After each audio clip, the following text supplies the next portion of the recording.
Hello, I'm Kim Bolsover of Improvability.tv, and you are very welcome to this webinar, which is called Why Colour Personality Totally Rocks. But today I am I don't know quite how to describe it, I'm a bit overwrought because this is my favourite subject. This is what I get really hyper about. So after this, I will go and lie down in a darkened room. Absolutely. And I hope that what I've got to share with you today is going to inspire you to take a closer look at this fabulous, brilliant, wonderful, life-changing, awe-inspiring subject, especially within the context of colour and style and image. So I think what we'll do is we will get started because I've got loads of stuff. Surely not, I hear you say. And I don't want to, I want to make the most of the time we've got. Okay.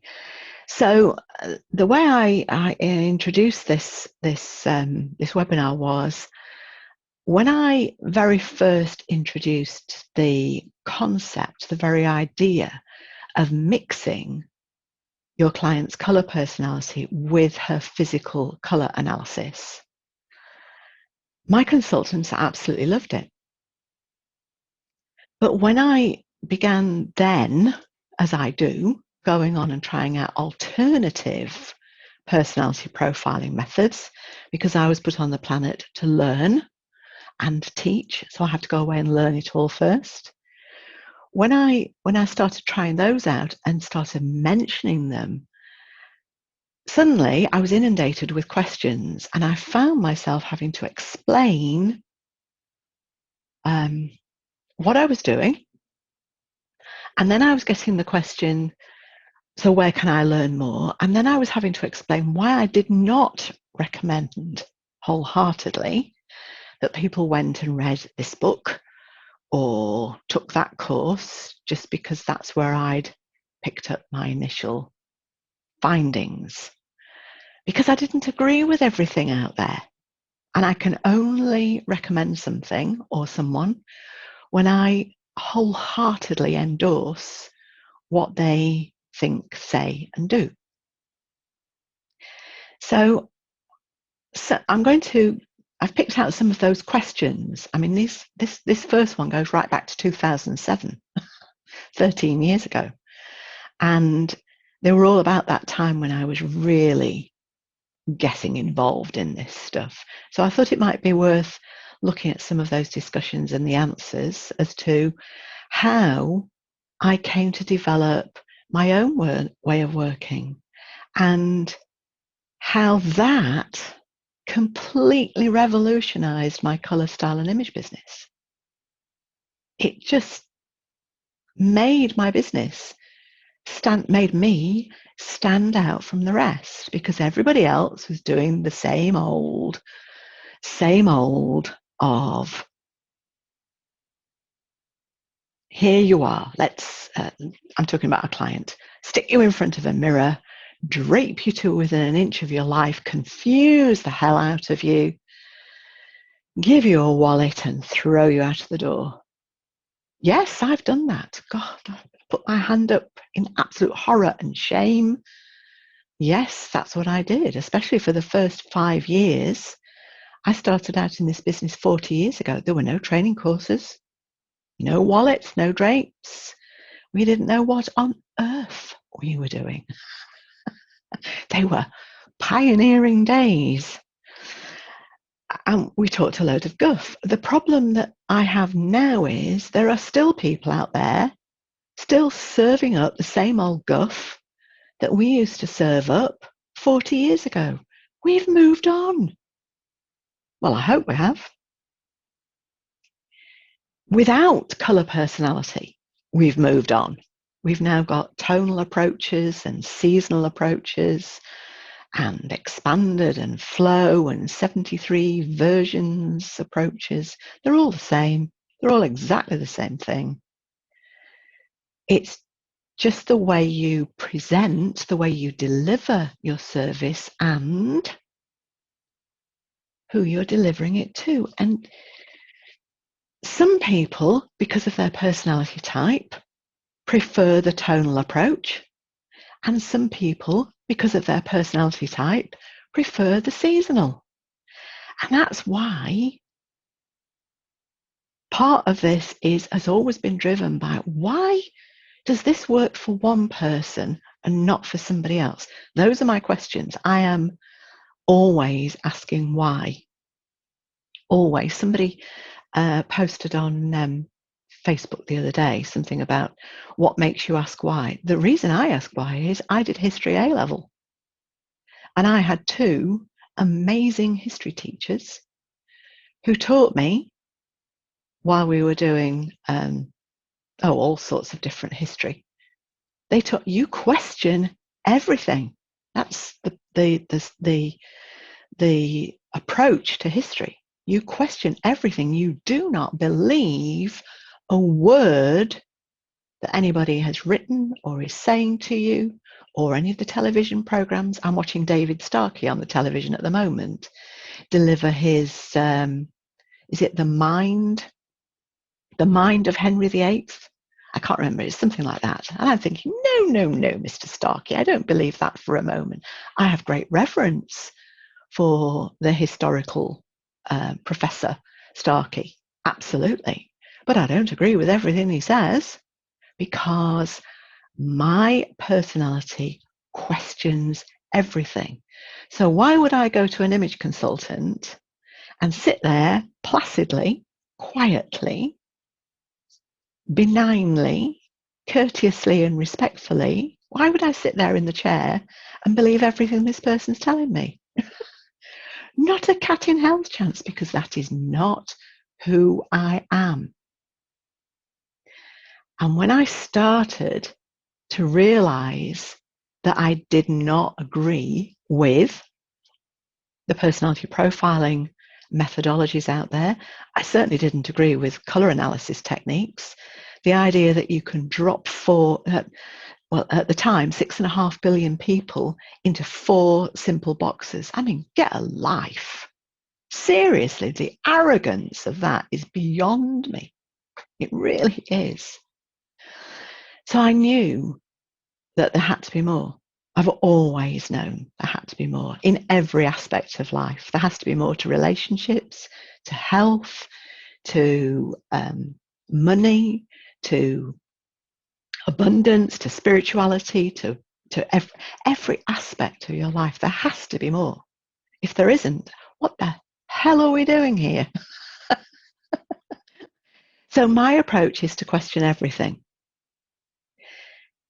But as I started to question everything, I realized I could not, in good conscience, just recommend this book or that course. So I decided the only solution was to create my own.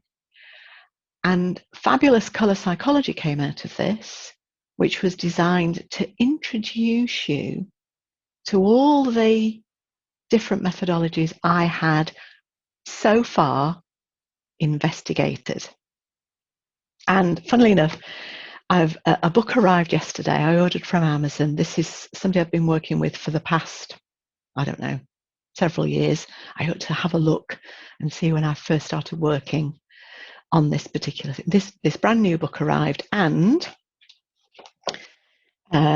in chapter 4, it's talking about you have 2 minds. First, there is what you might call the intellectual mind, the rational mind, the analytical mind, the thinking mind. But there's also a second side to you. Beneath that intellectual mind lies the non-intellectual, the intuitive, the feeling mind. And if you were listening to my previous webinar all about MBTI, which we'll have a look at today, Myers-Briggs Type Indicator, the difference between being a thinker and a feeler is crucial. And if you can understand that about your client, seriously, you can deliver a far better service. This revolutionized my business. People still come to me now, 35, nearly 40 years later, clients who I worked with in the early 80s when I got it wrong, when I mucked up, they still come to me now because I've been back to them and said, I've completely mucked that up. Shall we have another go? That's also part of my personality type, total honesty. I live in fear of my mother, even though she left this planet 5 years ago. I live in fear of her coming and slapping me around the back of the head and saying, don't you lie? It's total honesty. So I've been back to those people and said, I gave you really rubbish service all those years ago. Now I've got a whole lot more to offer to you. Let's do it again. And of course they pay you. Absolutely, before you ask that question. Of course they pay you because you have learned more, you've become more confident, you have more tools in your toolbox to help them. And that's what they're looking for. They're looking for working with you in a new way. So this can revolutionize your business in a monetary way. Did mine. Totally did mine. So let's see who else is here. Anna, lovely to have you with us. Ranjita and Sarah as well. Fabulous. Thank you for joining me. I am loving this. Neil thinks he's just worried that I'm going to completely blow my gasket today because this is my zone of genius. Now I'm just going to lean over here and turn this fan off because it's blowing my papers and I'm getting cold. Excuse me. All right. Just I got myself all in a tiz earlier. I was all warm and I had to put the fan on. Okay. All right. So I said I'd start off with some questions that people started to ask me and my answers. And back in April 2007, we'd started talking about colour personality. And this lady, I'll call her Flossie, she said, I wanted to feed back to you some of my findings. I've been testing out what you've taught me. And I definitely believe that a client's personality can change the outcome of a colour analysis. I've been with a young lady this morning who I could have diagnosed as a spring or an autumn. And Flossie says, I still haven't got hold of the tonal stuff. She's working seasonally. But actually, it was her personality that swung it. She was definitely happier with muted tones, feeling that she wouldn't want to be told that she should be wearing bright colours. So it was easy for Flossie to say, let's go with the autumn colours, because that's where this lady is now. She wants to wear warm colours, spring or autumn, but today, psychologically, she needs those muted down versions. And Flossie goes on to say, yesterday I presented image as a part of a course on communicating effectively, and I tried out the colour personality questionnaire, and it fitted perfectly with 3 out of the 4 delegates. The 4th lady had an even split between 3 seasons, but then she's not totally clear on who she is anyway. My response now would be, actually, there's another way of looking at that. That lady could be very well balanced because that's how she's had to learn to survive. Just a different way of looking. Back in 2007, I wouldn't have said that because I didn't know that. That's what's happened because I continually go out there and learn and teach. And also she said, can I ask, are there any particular questions you use with men to gain an idea of their colour personality? So here's my answer. I still use this answer now. I use exactly the same colour personality quiz, but bear in mind, and this is not cast in concrete, this is not gospel, but in the main, most men, the majority of men will always answer D to the last question. Ah, dear. And also, men, because of something else I'm going to talk about today, men tend toward, you have to think about the which sense they use most to receive information. They're usually digital or auditory, we might call it. And they need a list of bullet points, a list of tasks to complete to achieve their objectives. So very few men see the visual side of colour or style. They're taking, because of their training, which we'll talk about later, they will take things in an auditory fashion. And a wallet is usually not necessary. A swatch wallet I'm talking about usually gets stored in a drawer. They're never going to show their mates, are they? The only person who might benefit is their other half, who might use it to shop for their chap. Okay, so same year, 2007. I've finished. This is when we used to send out DVDs. Good grief! Now it's all online. I love the pragmatic approach.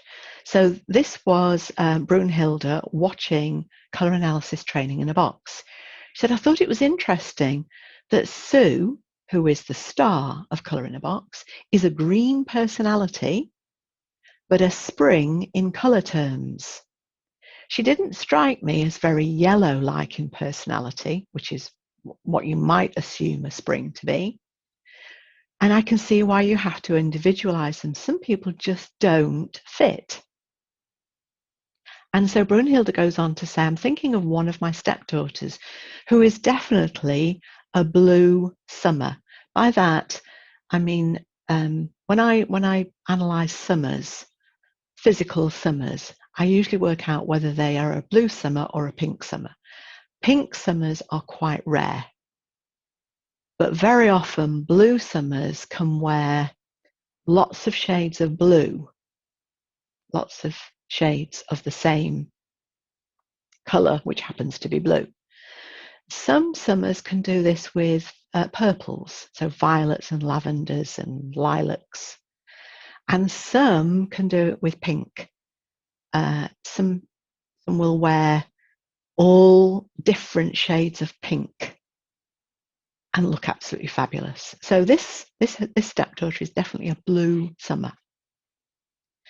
But retiring, and this is what a blue personality is often described as, demure, quiet. Brunhilde says of her stepdaughter, I don't think so. Personality-wise, she's red. Her favourite colours are red, grey and black. And she was telling me how she had decided that her sister needed a wardrobe makeover and she was going to do it. And my sister needs more colour and I'm going to put purple in her wardrobe. That is a bossy red. So she might be a summer physically, but she's a red personality.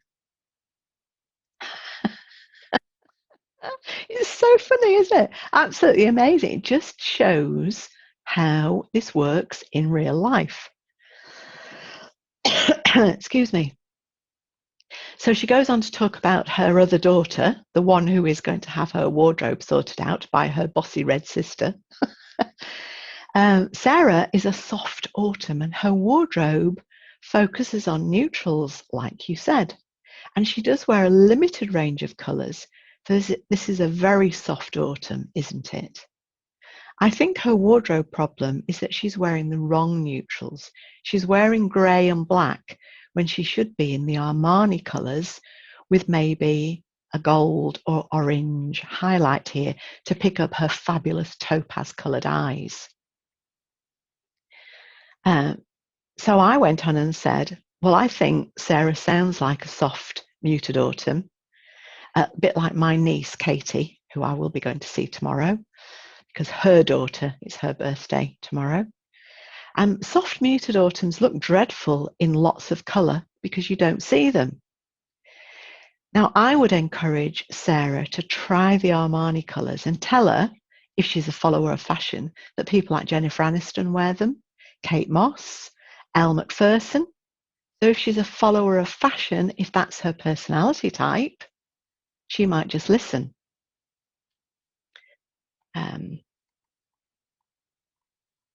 Okay, so my friend, this is me talking. We winters, especially if we are both physically and psychologically red winters, can be little so-and-sos. My friend Janine, who also trained with me, calls us Snow Whites. She tells the story of running a workshop for some friends from her gym. 2 Snow Whites came along, which amazed her to start with. I'll talk about that in a moment. And spent the whole evening disagreeing verbally with what she said. She was despairing of them at the time, but then they are the ones that have gone away and put into practice what she told them. They've tested it out for themselves, and then they've referred more people to her than anyone else. So this is part of a red personality. We might sit on the front row, because I'm a red, as you might know. We might sit on the front row going, come on, convince me. And you might get, as Janine did, lots of verbal back. And you might think, oh, these people are a pain in the neck. We are. But we've got opinions, and we're not afraid to say what we think, especially if we think you're wrong. But what we are doing is taking in what you're saying to us, and then we will go away and check it out. So if you get red personalities who come to see you, or who are listening at dinner or in the pub or in the coffee bar or in a shop, in a queue, and they're stood there with their chin in the air and looking as though they don't want to believe a word you say, don't just write them off, because these people, once they're convinced, they will recommend you to everybody. Reds are usually the last people to book for image and colour because they think they know it all already. Or actually, that's what I wrote back in 2007. I believe now that we are taught to believe that we know it all already, and we don't need to go and see an image consultant. But we're incredibly nosy, and we want to learn. We are born learners, seekers, as one of my mastermind colleagues calls me. She bought me a beautiful figurine. It's downstairs, and it says seeker on it, because that's what I am. I'm constantly seeking new knowledge. So don't write us off. Just put up with us. Just think, yeah, fine, okay. This is about personality. If I didn't understand that, I would be writing those people off, probably because I'm a red, sending them from the room. Yet all the time, they could become my best customers. So many of my customers are still with me, and they are reds, or they've got a very strong influence of red colour personality in them. And that makes them question everything I do. Okay, so this is what I'm talking about here is all based on the work I did with a lady called Angela Wright a long time ago. 2000, it must have been up to and not after 2005, because that's when I left the particular job where I remember speaking with her. And I've been using her colour psychology quiz. She's a psychologist who created this colour psychology quiz. We did some work on the phone mainly. We didn't have the internet back in those days properly. And she gave me permission to use her quiz. And I fed back to her the results, because she was very interested in how all the other personality profiling techniques I was using, how patterns were forming, how I was saying to her, just because you think somebody has a yellow personality type, she calls it a spring-linked personality type. She says that if you're a spring-linked or yellow personality type, you must wear spring colours. What a load of poppycock. The Duke of Edinburgh, for instance, husband to our Queen, for those of you who don't know, absolutely light colouring, mainly spring colouring, certainly in his more youthful days, looked absolutely fabulous in spring colours.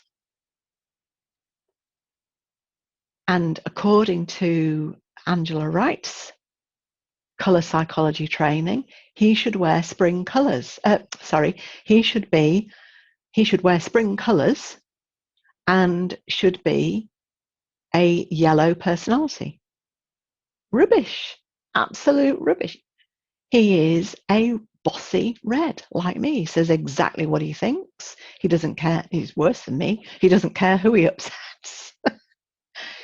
So straight away, I knew there were, shall we say, issues with this type of approach. This is why I recommend you read the book. I've written here in reply to somebody else who was training with me in July 2007. I recommend you read the book thoroughly. It's great reading, very thought-provoking. There's lots of useful information, but I'm telling you these stories to warn you that the methodology printed in there could conflict with how you currently advise your clients on which colours to wear. So please, anything you read, you need to adopt red personality traits and question everything. Just because somebody's written a book doesn't mean it's gospel. I mean, it's just crazy. Just crazy. On the other hand, as I've put, you might be so taken with her approach that you decide to abandon conventional colour analysis and work and follow her methodology. Your choice. So I wanted to explain how this came about. Right, this is January 2008. Somebody else said, I'm collating notes from many sources. This is a lovely lady in Scotland. I'm collating notes from many sources to build up my personality type information to support any questionnaires I hand out during a full consultation or in a workshop. I wondered what you thought of the attached, please. Any other sources you would have would be appreciated, as I've read these 2 books to date. So that's the book Carol Jackson, which is Colour Me Beautiful, and Bernice Kentner, which is Colour Me a Season. So it's really funny because all that time ago, I replied in one way, but I've saved my original reply. Because what Neil's taught me to do is to write the original reply, say it like I really feel, and then tone it down. So I'm going to read you my original reply.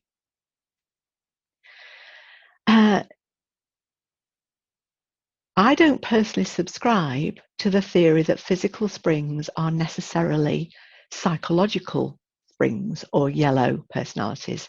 So maybe I'm not the person to check this over. Okay. Bernice Kentner, the Colour Me a Season book, and this is all discussed in Fabulous Colour Psychology, Carol Jackson's approach, Bernice Kentner's approach, Angela Wright's approach, they're all in there. Bernice Kentner has always subscribed to the theory that each physical season displays definite psychological traits. And although I can see an obvious general link, I feel personally that we all display all the traits of all 4 personality types at some point during our lives, even perhaps during one single month, week, or day. And we do that, we make that change to suit the environment, the occasion, the circumstances, and the people that we're working with. I still believe that to this day. That's why I cannot take any of these methodologies and just say to you, please go and read this. And that's the bottom line. My advice to you is read everything, study everything, and make your own conclusions.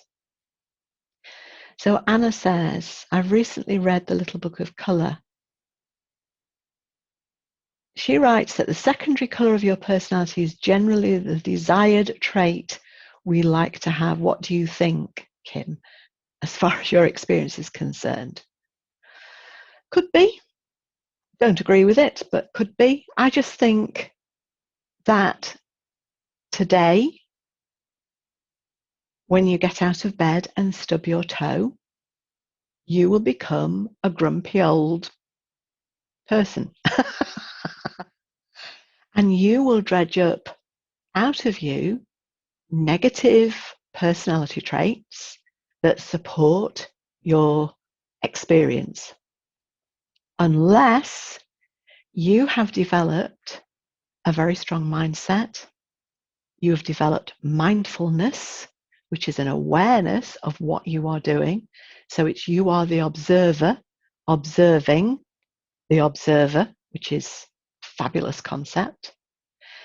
If you have the strength of mind, if you've done the inner work and you can recognize what you're doing and that you're being a grumpy old person and you can pull yourself out of it, that you will react to different situations, different people, different occasions, using the personality traits that are there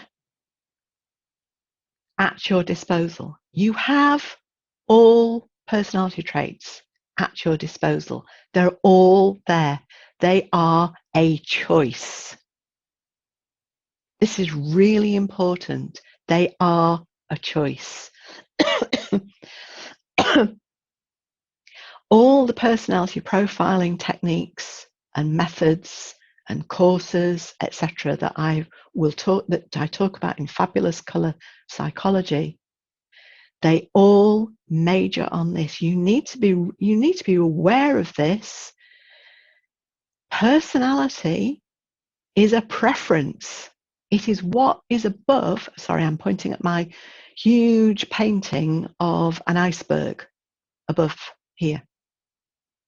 Personality is the bit above the waterline. That's what you choose to show to the world in that situation, on that occasion, making it relevant to who you wish to be perceived as, who the people are that you wish to make that impression upon, and the situation. So when people start talking about this is your DNA, it's rubbish. It's absolute rubbish, in my opinion. Make your own opinion. Decide for yourself. Do the research. If this stuff really rings your bell, go and find out for yourself. Read everything. And then what you will do as you work through these things is you will bring in to that decision your own personality traits, your own ways that you have chosen to live your life. And you can change them. You can change the way you behave. You can change the way you are perceived above the waterline. And that is what revolutionized my business. When I saw the link between personality being a choice and how I could then say to my client, generally, you choose to think, speak, and behave as a yellow personality. You're sociable, you're a butterfly, you talk a lot, perhaps you make a great salesperson, you like company, you're probably an extrovert, all these things that go with the yellow personality type. And then that person says to me, but I've got to go for dinner next week with family who are really serious and quiet and do not like me at all. Can you help me? Oh, yes, we can. We can help you dress for that occasion to show people that you are not your normal yellow, ebullient personality that's going to drive them mad because they like peace and quiet, and vice versa. Those people who are normally very quiet, don't say very much, perhaps blend into the background, and they're saying, I've got to go for a job interview, or I've got to go for dinner with my family, and they accuse me of not joining in. Can you help me? Of course we can. That's the point of this. We can help our clients be perceived in a very different way. We can help them dress and behave in a very different way above the waterline for that specific occasion. So I am a very strong red. If you do the colour personality quiz with me, even after the last 93 years, I still answer 9 of those 11 questions. I once answered only 7. And the lady doing the quiz had to be revived with a large brandy. She said, "You're joking." I said, "No, I'm just feeling, I'm trying to be something different today, right? I'm very, very, very strong red. If I was a true red, I couldn't do this. I seriously could not sit here for an hour, hour and a half like I do and talk to you and encourage you, I hope, just using red personality traits. I have to draw on all the other traits. I'm using lots of yellow traits by being sociable and smiling. I'm using the green traits because I know there are greens out there who want to know why. Why? That's your mate. That's your favorite question. My niece, this is a different niece, the niece who lives in Switzerland. I mean, she was born, she came out of the womb asking why. She is a deep autumn. Physically, she's a green personality. My other niece, I mentioned that I'm going to see her tomorrow because it's her daughter's birthday. Katie, she's a deep autumn actually, but she's coloured her hair, so she's doing the soft muted Jennifer Aniston thing because all her peer group do. And she's a total yellow. And she, unfortunately, a member of my family who is absolutely red and really should learn to keep his mouth shut, but doesn't. He once said, "You're just an airhead, Katie," and she quotes that now. She says, "Oh, I'm a yellow airhead," and she thinks that's okay. This is how we can. So if you've got a client who comes to you, this is how we can help those people rediscover their uniqueness, rediscover who they really are and who they would love to be. It's a choice. It's not written in you. So no, I don't agree with that, Anna. That's interesting. Awareness in order to choose. Yes, it's awareness. Absolutely. That's what we have to talk about. Awareness. So I would never describe, I'm going back to my answers to some questions about why these personality types just don't fit. I would never describe anyone as an absolute anything, psychologically or physically. And that's what my lovely consultant from Scotland was doing. She was saying, "You're an absolute this, you're a so-and-so that." And no, why would you do that? Why would you put people in boxes? It's horrible, absolutely horrible.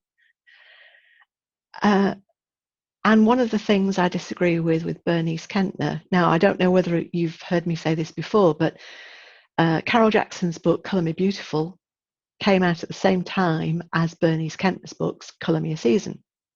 Kentner's book, far superior in content, far superior. I mean, the research, just amazing content. But Colour Me Beautiful, the book, sold well because it was beautifully edited, it was proofread, it was great photos in it, it was colourful. I mean, I've got the original Colour Me a Season. I mean, the grammar, the spelling is dreadful. There's no editing, it just goes on. There are no paragraph breaks. But the content, far superior.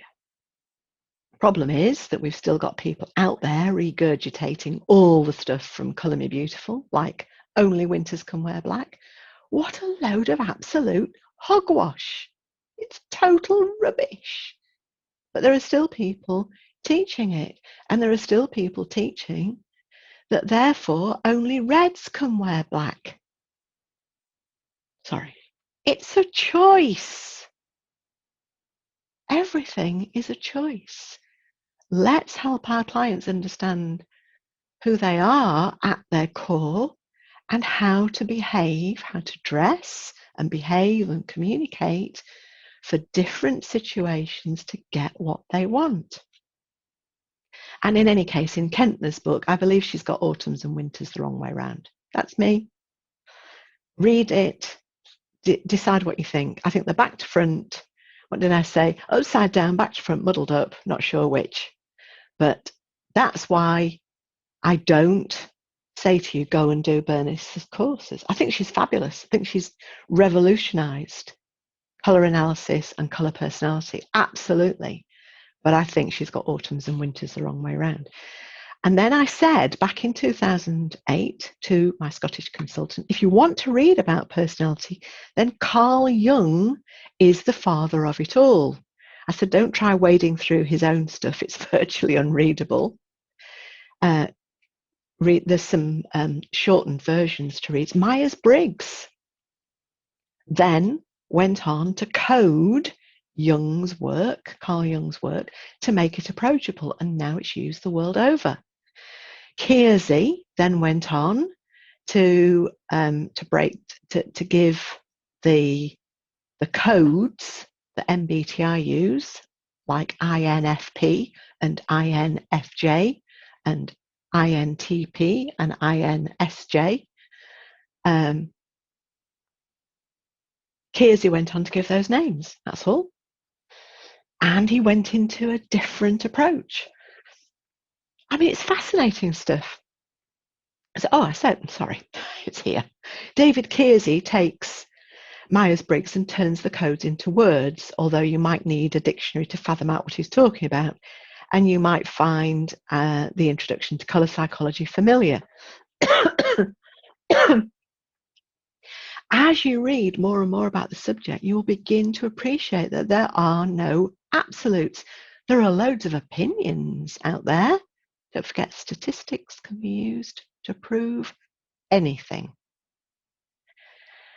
And what we're left with is choosing which methodologies we wish to subscribe to. So there I was, constantly having to explain to people why I didn't agree with X, Y, and Z. So what did I do? I created my own course. And I started with looking at the personality profiling from the very beginning. And the thing is about humans, that humans have been trying to categorize and understand themselves ever since forever. And when it comes to personalities, almost every philosophizer has decided on 4 dominant types. Thank goodness, because that makes it easy. This is why I don't like Enneagrams. I've included that in my fabulous colour psychology course, because I did a lot of work on Enneagrams with the national training manager from Weller, UK. Sent him off to Denmark to study some more because that's what he's really good at. And he explained it, but at 9 different types just was a bit much for the way I work. I'm a red. It's be brief, be bright, be gone. If you're a blue or a green, you will love Enneagrams because you love the detail and getting all the information. But for a red, 4 types is more than enough. So Hippocrates, way back in whenever it was, started out with sanguine, choleric, phlegmatic, and melancholic, 4 different types of personality types. Carl Jung decided on feeler, thinker, censor, and intuitor. Kiersey calls them idealists, rationals, guardians, and artisans. Doesn't matter what you call them.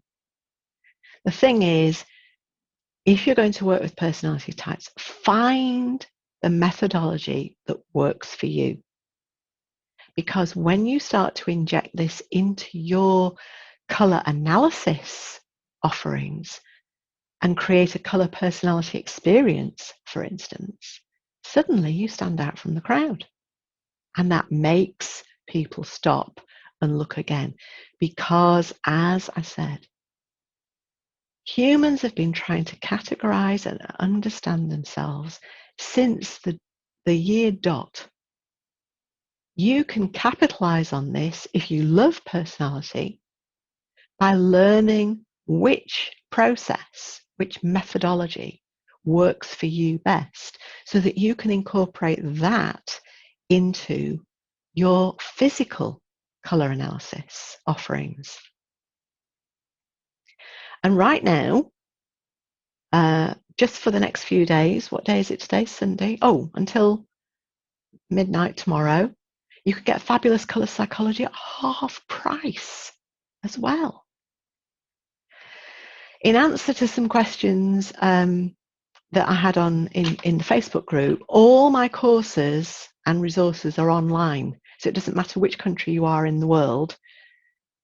We give you an online training account, and we load the courses that you've purchased in there, and you can watch them wherever you have the internet. You can watch them on a plane if you want. You can watch them on your phone. I don't understand that at all.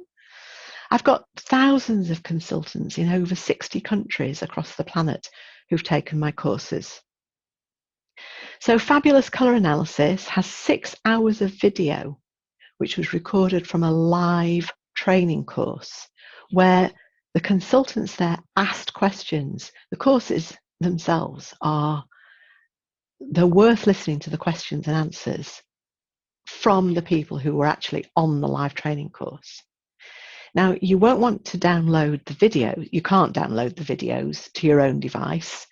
We pay Vimeo, who are probably the world's biggest video hosting platform, and they host the videos wherever you are in the world, as long as you've got access to the internet. But you can download all the course resources to your device, and you can print them if you want. It's entirely up to you. So there are 27 resources, documents. I mean, there's archetypes, the Beatles analogy, stuff about Bernice Kentner, Carl Jung, color effects, MBTI, Kiersey, neuro-linguistic programming, the Enneagram, the 4 humors, which we've just talked about, true colors, learning styles, whether you're visual, auditory, kinesthetic, MBTI versus Kiersey. And then I've also included some fun stuff. There's the color meanings of flowers. There's eating eggs personality type. It's well worth it. There's the rainbow spectrum. There's monthly monthly birthstones. And there's also an audio where my friend and coaching colleague, Wilma, asked me to explain how you can influence other people by presenting you and your business in different clothes. So this is physical clothes, and it's also the colors and branding you use for your business. There's the audio and the accompanying interview notes. You also get 3 months personal email support from me, and you get lifetime access to everything. Why does Colour Personality totally rock? When I had my colours done, my physical colours done in 1981, my whole life changed. Thank God. You see, I was born shy. Yes, I know, but I was. And when I had my colours done, I suddenly realised that I could look good on the outside by wearing different colours. And then that made a huge difference because people started to treat me differently. I hadn't changed inside, but what I was wearing had. Above the waterline, I looked different. And what you wear tells other people how to treat you. I don't care whether you think it's right, it's just what we do. Now, right up to being 23 years old, I had convinced myself that nobody was interested in a word I had to say, because I noticed that when I began talking, say in the pub or in a social environment at work, people started to talk over the top of me. So I shut up and I learned to listen. Hugely important now. I know I'm rattling on now, but I listen when I'm working with people on the telephone or clients, mentoring clients, image clients, whatever. So when I started to wear the right colours, people started to pay attention to me, and they even asked me for my opinion. Shock, horror. Now, this took a lot of getting used to, because at first it was just a physical change and nobody had equipped me to deal with the psychological change. That's what I'm encouraging you to do now. Prepare your clients for what will happen when they present themselves to the world in a different way. As time went on, I realized that I'd changed also, because once I saw the responses, the way people were treating me with more courtesy and respect, asking for my opinion, that increased my self-worth, my self-esteem, my confidence levels went up. So I began to change. But it was painful. And I really wish I'd had a personality approach to give me some foundations. That's what these personality profiling methods will do. They will help you give a baseline to your client who is going to experience change. As I said, I was born to learn and teach, learn and teach. So my natural instincts made me want to find out why all this was happening. And the very first thing was, it took me back to one of the most profound experiences of my life, which I probably haven't mentioned very often. This probably happened when I was about 13 or 14. And I watched a program on TV about Desmond Morris, who'd written this book, Man Watching, a field guide to human behavior. Later on, he did a TV series, which was called The Human Animal. That was it. Now, Desmond Morris is an English zoologist. And this book is a comprehensive introduction to the main features of body language. And it's a concise insight into human behavior. And if you're interested in non-verbal communication, which is what clothes are, this is the way you communicate who you are by what you wear, you should read this book. Or you should, later on, as I've said, you should investigate colour personality or any personality profiling methods. And Morris describes this as a study of human behavior from a zoological perspective. And the TV series, he traveled the world and he filmed the diverse customs and habits of various regions while suggesting common roots to human behavior. And he talked about urban tribalism, a way of being, a way of existing within a social framework, and that members of distinct social groups use clothes, hairstyles, accessories, etc., to recognize each other. You see, clothing has three main functions: modesty, comfort, and display. And we're talking here about display dressing. This is a way of being recognized as a member of the social group that you choose to belong to, or not, as the case may be. So when I was at grammar school in the late 60s and early 70s, you might not know this, but I'm just going to tell you anyway. When I was at grammar school in the late 60s and early 70s, we had mods and rockers. So if you've seen the film Quadrophenia, which has got The Who in it, The Who wrote the music, sorry, and Sting is in it, you know, the lead singer from the Police, or just Police, don't know.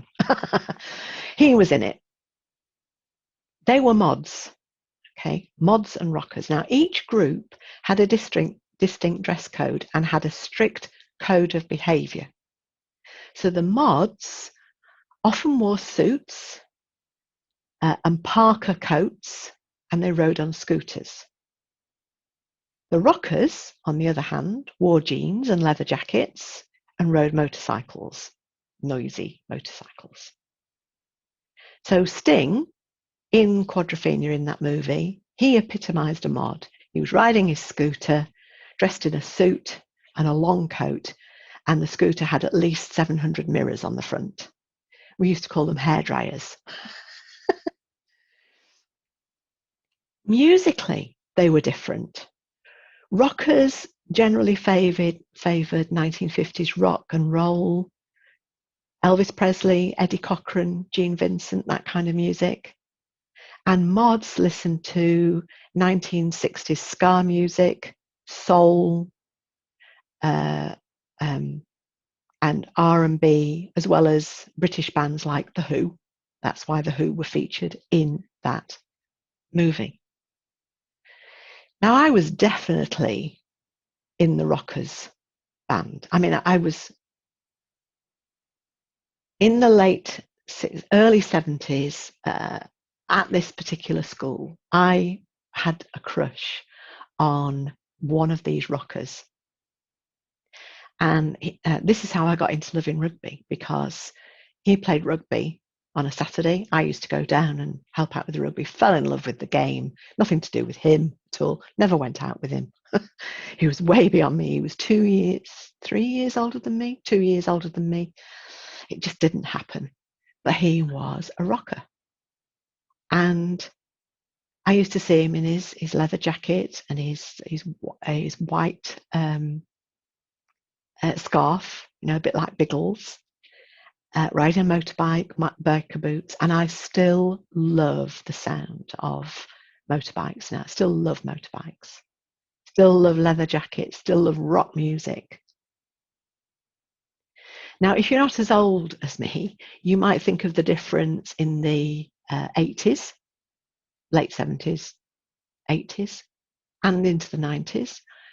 The difference between punks and glam rockers. I mean, glam rockers had long hair, probably wore makeup, wore spandex, and the music was glam rock, Whitesnake, for instance.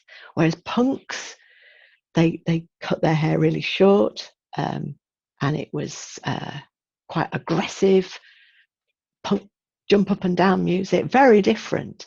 The style of dress was completely different.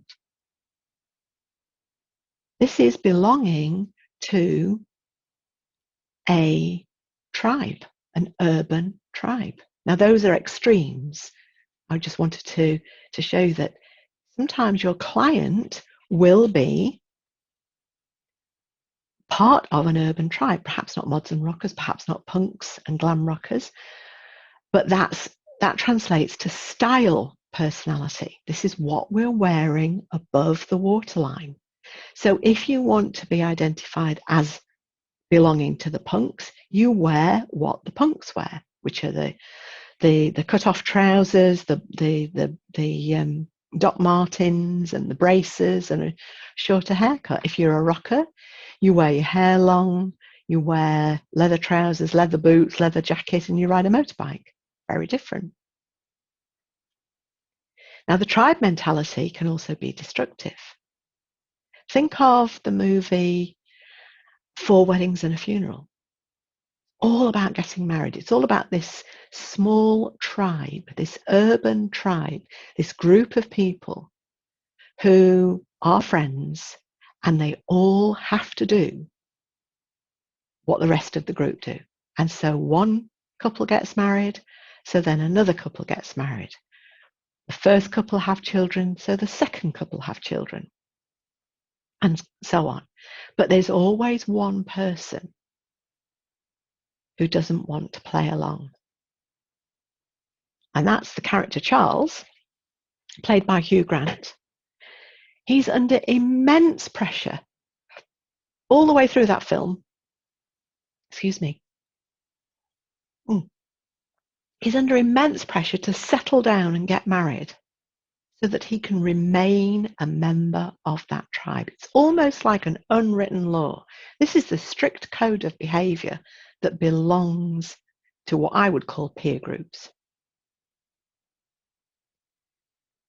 It takes huge strength of character to resist the tribe membership requirements. Charles manages it because he decides not to get married, but he still follows a way that means he's still acceptable to the tribe because he lives with his partner and has a child.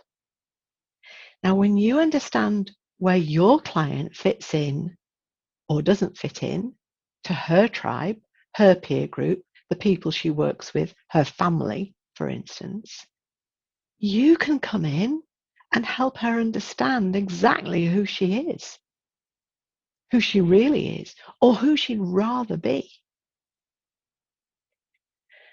So if you're not a follower of fashion, because I'm not, then if I've got a client who comes to me and says, oh, I love fashion, and we establish that she really does love fashion and she's not just doing it because her friends do it, then I need to keep myself aware of what's in the shops so that I can advise her because she will follow fashion.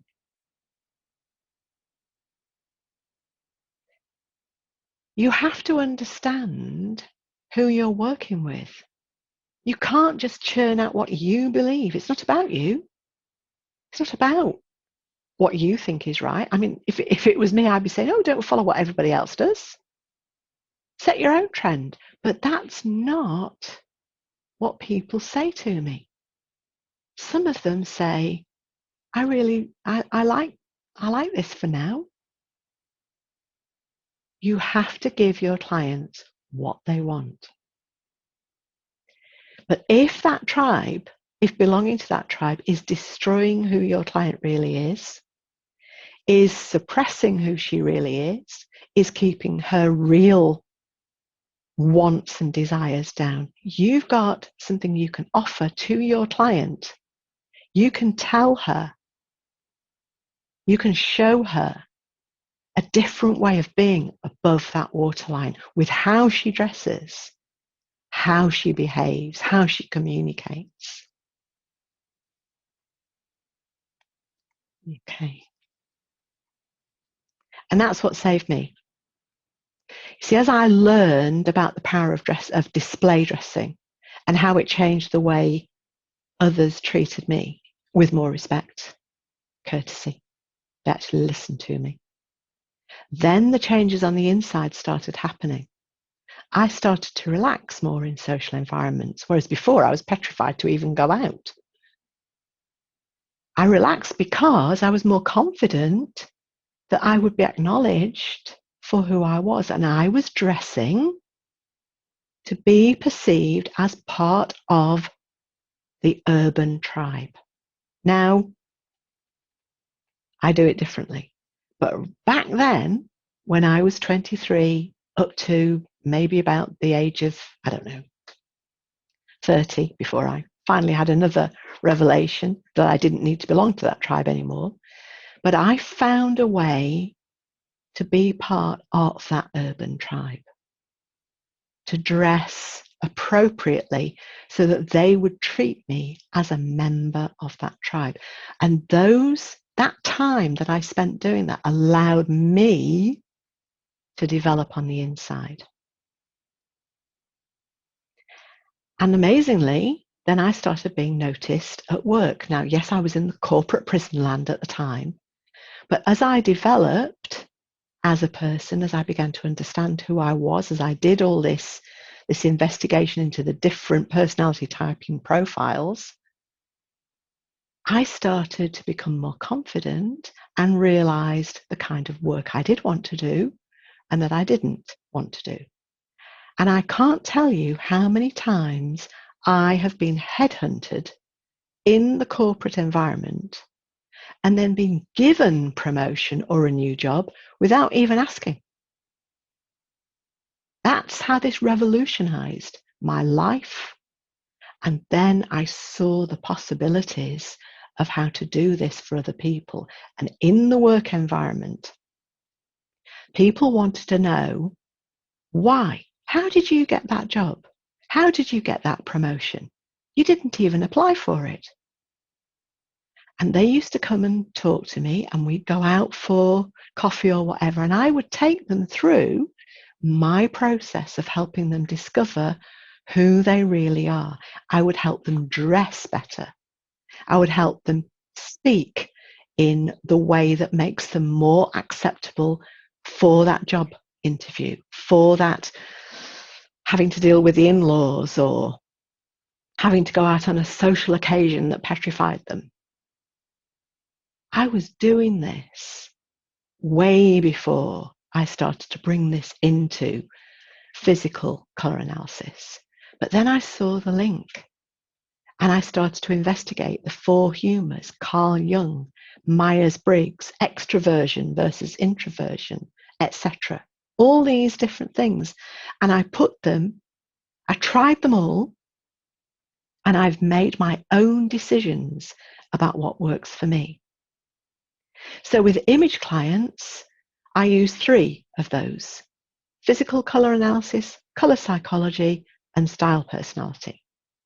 With mentoring clients, before I do those 3, I work out whether they're an extrovert or an introvert, and then I work out their learning style so that I know how to deliver the information I've got for them.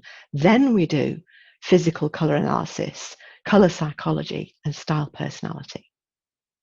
When I'm working one-to-one with VIP clients on a long-term basis, I go into a lot more. I probably do a full MBTI profile, and then that shows me what type of personality type I've got, and I might convert that into Kiersey. It's just fascinating.